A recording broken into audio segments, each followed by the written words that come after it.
Have you ever wondered what it's like to be a male stripper?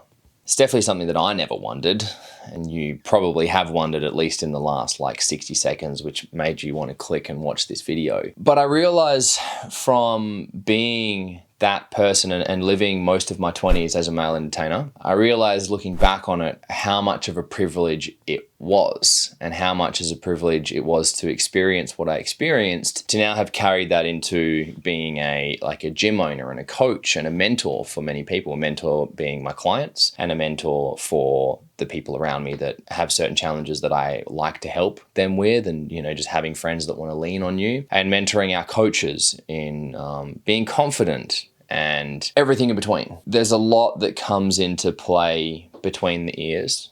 The thing we call the mind is a very challenging fella to work with, that's for sure. I hope that by sharing the story of why I became a male stripper and what that was like, I hope that it helps someone in any way. I don't know what it's going to be, but I do hope that I can share that insight. Let's go with why did I even start becoming a male stripper? Let's start from way back when I was in my early 20s. I was pretty fit. I was always a fit dude, which is why I own a gym now. That was me just following my passions. But I started at a party. I started at a pool party, and I actually believe it might have been an Australia Day party around about January, but might have been later than that. But regardless, I was walking around, not in my, I was going to say bathing suit. I was walking around in my shorts, around the pool party, and I was fit. I was shredded. I was young and lean. And a friend of mine came up to me and he goes, "Bro, you should come and do hens nights with me. You should come and do hens nights with me." And I'm like, "Well, fuck, I'll give everything a shot twice." That was my motto back then. I'll give everything a shot twice. And I said, "Okay, let's do it." So over the next preceding days, I got my head in the zone and I was like, "All right, I'm going to do this. I'm going to do this. I'm going to do this. Yeah, I'm going to do this." And so then after about a week or two, I hit him up. I was like, "All right, man, I'm ready. I'm ready to do it. Let's take me on a hens night and let's go." And he's like, No, I don't do that anymore. And I'm like, "Well, you just told me that you wanted me to take me on a hens night." Obviously, I was annoyed because I'd spent, I would have been about 20, 21 years old. I was a first year diesel mechanic apprentice. I was a first year apprentice. So I was really just finding my stride in life. And I was like, well, screw this. I'm going to go out and I'm going to find an agency and I'm going to just do some hens nights myself. And so I went out and I jumped in the bathroom and took some selfies. I ended up emailing them to 8 different agencies. 8 agencies in the Perth, Western Australia scene. 5 of them returned my my contact and they said, "Yeah, we'll take you on board." And I was like, "Okay, it was pretty easy." So at the time, out of respect, I was like, "Look, guys, I don't know what the deal is. I've never done this before. I'm just kind of walking myself in this industry. I don't want to step on anyone's toes." So I selected 3 of those agencies and kicked off with them. Within a week, I was on my first job. It was with one of the strippers that owned the agency. I think I can say his name. Let's call him Chris. I'll let you decide whether that's his real name or not. So I went out with Chris and it's called shadowing. You just, someone who's in the industry, you just kind of follow them around. And so he took me to this hens night and he did a show. And then afterwards we both stuck around for an hour and I did my first ever topless waitering gig. And that was a full thing. I remember rocking up and this dude was pretty jacked. He was pretty solid. And I wasn't I've always been a natural athlete. And so a lot of the guys that I stripped with were actually they were just on some sort of juice, some sort of special juice that got them nice and pumped up. And so these guys were more like men and I was more just like a shredded young lad. And so I remember rocking up and knocking on the front door and he just, with complete confidence, he was just like, "Hey, how you going?" Give him a hug and a kiss. And I'm like, "Oh yeah, how you going?"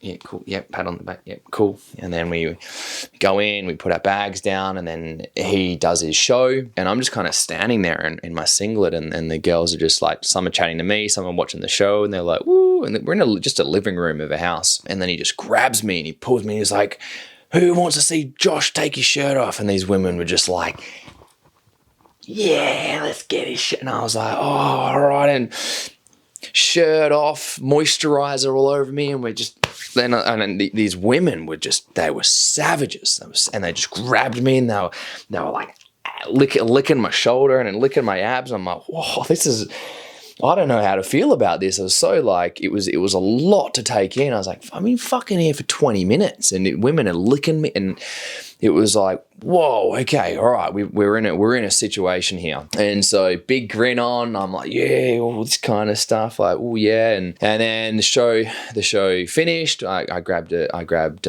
Chris's gear up. I think he did a fireman show maybe, chucked in his bag and went back into the room, and he's like dripping with sweat, drying the towel off, and he was like, how was that? And I was like, I have no words, man. Like, but it wasn't terrible, like, cool. It is what it is. That was kind of really my perspective. It is what it is. Some of the ladies came in, they were like, yeah, that was a great show. That's awesome. Let's go to have some drinks and stuff. And we were out there. We were out there serving drinks, having yarns. And what I ended up discovering was, over my time after doing eventually over 1,000 hens nights, that was one of, not the more wild ones, but that was a more looser crowd that I did with. I ended up doing hens nights for like high teas and birthday parties. And I've even done baby showers where I'm just there yarning in the middle of the day and having good chats, and, serving a wine here or two, all the way to the drug, sex, and rock and rolls kind of events or parties or gigs. But this gig where it was my first ever gig, and these women just, not to be stereotypical, but let's say we're going to stereotype. Imagine, so it's 2020, was 2022 as I film this, December 2022. Pretend it's like 2012. Pretend it's 10 years ago, and how people would stereotype drunk Irish women in 2010. I think the hens night would have been around about 2012, 13 or whatever, but just think of that stereotype. And they were just like, they gave me a bottle of champagne, and they'd already shaken it up without telling me, and they were like, yeah, pop it. And then I popped it, and it all came out, and they just snatched it out of my hand, and this is like in the middle of their kitchen, and they're just like pouring it all over, and they're licking it all off my chest. And I think they had some like whipping cream and stuff, and they were just there to make a mess. And then I went into one of the bedrooms to go check on some of the girls because they disappeared into the bedroom. I'm like, can I serve any? Oh, okay, we're racking lines. Okay, cool. And that was what was going on. And then the women come out with like massive like saucepans for eyelids, and they're kind of doing all this, and they were like grabbing, and I was like, I don't know if I'm cut out for this, because I was just definitely got my looser side, which is the part of me that was like, yeah, let's go on a hens night, let's do it. I'm still like I like the wholesomeness. I love the yarns. I like making good connections with people, and so I've kind of got this like split personality where I really love the sweet, intimate, calm, relaxed, deep kind of connections with people, and then I also love being a loose unit as well. And maybe you hear more stories from that side of my life at some other video. But being at this hens night was like, what the this is a thing, like, and guys get paid for doing this, and I was like, sweet, all right, like, I think I can do this. Like, when we left, I think I can do this. And it was really good to have like quite a reckless crowd that were just, because I walked out, I was sticky, I had scratch marks on me, I had bite marks on me, and I'm like, I can handle this. I think I can handle this. And I used to have this motto, I was like, well, I'll try everything twice. And so I was like, all right, that's one hens night down. And Chris was like, yeah, man, you did good.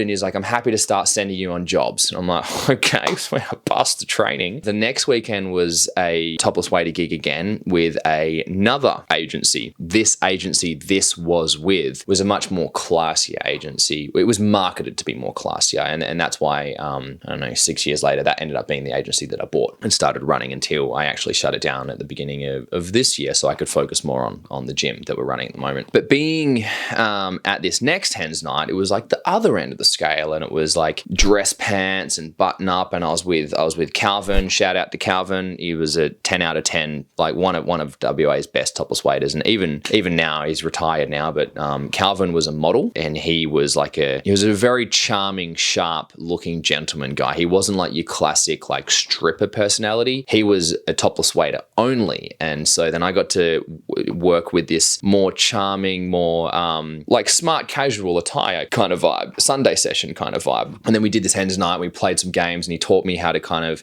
communicate with the women, and he taught me kind of the way, the alpha way actually, which was, the agency was Alpha Male, which is what I bought, and that was more about being a gentleman and making good connections with it. And I was like, man, this is cool. So then I had this experience where I had this getting scratched up and bitten and covered in shit with all these women. And then on the other hand, then I was at this other hens night, and it's still like everyone's getting drunk and we're having shots, or they were having shots, sorry, and they were getting loose, and we were playing all the games, and that was also fun as well. But it was a lot lot more tamer than this side. And so I ended up having these two experiences, 2 hens nights in, and I'm like, yeah, I've got this in the bag. And at the time I was really hungry. I was really hungry to feel successful and create an identity for myself as well. Like, think of a young, lost 20-year-old, like wanting to build his own name, his reputation. And I was like, I want to be rich, and I want to have like watches, and I want to have suits. And I had those admirations like many young 20-year-olds do. And I'm like, I can roll with this. And interestingly enough, I actually still was not proud of it. I wasn't proud of being a topless waiter. Not sure why, but I had this issue that I didn't want to come off as arrogant, and I didn't want to be that guy that was like, yeah, look at me, I've got all the muscles, and I'm not like how cool I am. And because honestly, deep down, I still felt very, very insecure, and that followed me for a while, actually. And when I say a while, a good couple of years. And after doing these hens nights, I was like, okay, I can do this, but I don't want anyone to know about it. So my close friendship circle knew a couple of guys I worked with, but no one in the workshop when I was a diesel mechanic, no one found out for maybe about probably 3 years. The only reason, fun fact, is the way they found out is that a couple of years later, I was doing a topless waiter job for the Magic Mike launch at one of the cinemas, and the photographer for the local newspaper was there, and then one of the tradies that I'd worked with was reading the paper, and he was like, that's Josh. And then he'd cut the paper out and he'd stuck it on the workshop wall. I just came into work that day and all the tradies are like, and I was like, oh, fuck. But luckily by that time I had, I'd worked well enough in my job to have built my own reputation. And so they were just like, yeah, that's cool. No dramas. They were really good about it, which was nice. Going back to being this topless waiter, I ended up working every single Saturday night consecutively for about, honestly, until I finished my apprenticeship, bar a couple of weeks where I took off to go on a holiday where we flew to New York and flew to Canada to like a snowboarding trip with two of my best mates, and that was a great time. So I ended up being this topless waiter, worked for every single weekend for about four-ish years, which was the time of which I finished my apprenticeship. It was like a 3.5-year apprenticeship that I had finished. By the time I had finished my apprenticeship, I had saved majority of my income, and I had become not only a topless waiter, I ended up becoming an award-winning male stripper, male entertainer as I prefer to say it. I also ended up buying one of the agencies that I worked for, which was Alpha Male. I took that over and I used Alpha and I guess like the equity with Alpha to get the finance to help transition from being a tradesman as a diesel mechanic over to being a gym owner, starting my gym, and that was a whole journey. And maybe I'll make some more videos in the near future telling that story, just so the audience, you listeners, can actually get your head around like the gym story as well. So what was it like being a topless waiter? Being a topless waiter was straight out a personal growth journey, and it is an absolute privilege to be welcomed into a hens night where it's you v 10, 20, 30, 50 women. Usually if there's an in excess of 25, 30, there's usually another guy on the job that you work with. But to be able to not only have the opportunity to serve and put smiles on women's faces, you also have the opportunity to feel incredibly insecure and feel incredibly nervous, and you have the opportunity to sit in front of all of your own doubts about your personality, about your body image, about the size of and having to just put a smile on yourself, and also be relaxed in here and smile about it. And I was very privileged to learn that lesson, and there were guys that didn't learn that lesson, unfortunately. The turnover rate of topless waiters is quite high. What's even a higher turnover is the turnover of himbos, which I was also a himbo. And a himbo is somebody who works the floor of the strip club and then sells lap dances as well. So as a topless waiter, you can be working at hens nights, or you can actually be a himbo where you're out on the floor of a strip club and you're working with the women, the patrons, the guests, striking up conversations and offering lap dances in exchange for some some paper, some dollary dues. And that in itself was, that was a really, really big thing for me to overcome. So let me just share a little story if we wind the clock back, because there was a very significant moment when I finally felt some self-confidence within